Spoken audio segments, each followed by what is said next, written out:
తాకట్లో ఉన్న మీ బంగారాన్ని విడిపించి ఆ రోజు ఆన్లైన్ రేటుకి కొంటాం. Sharma gold company. ఈ షో స్పాన్సర్డ్ బై ట్రూజాన్ సోలార్ బై సన్టెక్. ట్రూజాన్ solar power super power.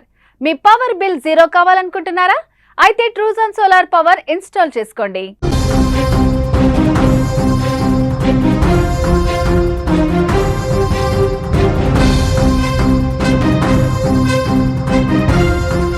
Phone pay, Google Pay చేస్తే డబ్బులు కట్ అవుతాయా? 3000 దాటితే ఛార్జీలు వేస్తారా?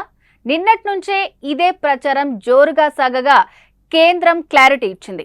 ఆ వార్తలను ఆర్థిక శాఖ ఖండించింది. ఛార్జీలు వసూలు చేసే ఆలోచన లేదని చెప్పేసింది. డిజిటల్ లావాదేవీలను నిర్వహించడం వల్ల ఖర్చులు పెరుగుతున్నాయని బ్యాంకులు, చెల్లింపు సంస్థలు ఆందోళన వ్యక్తం చేస్తున్నాయి. దీంతో వీరికి సహకరించేందుకు మర్చెంట్ డిస్కౌంట్ రేట్లను వసూలు చేయాలని కేంద్రం ఆలోచిస్తోందని వార్తలు వచ్చాయి.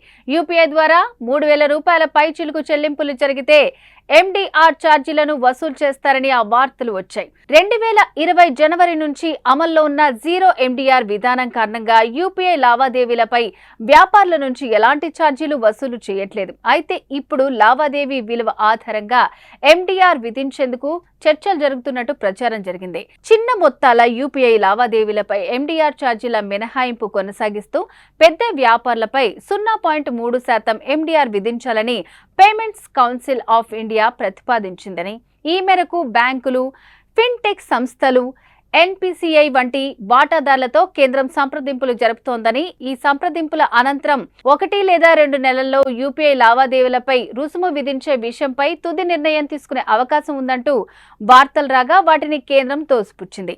యూపీఐ చెల్లింపులపై ఎలాంటి ఛార్జీలు విధించడం లేదంటూ స్పష్టం చేసింది.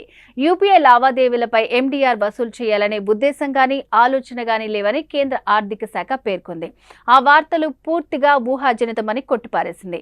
నిరాధార సంచలనం సృష్టించే వార్తలతో సామాన్య పౌరుల్లో అనవసర భయాందోళనలు రేకెత్తించడం సరికాదని పేర్కొంది.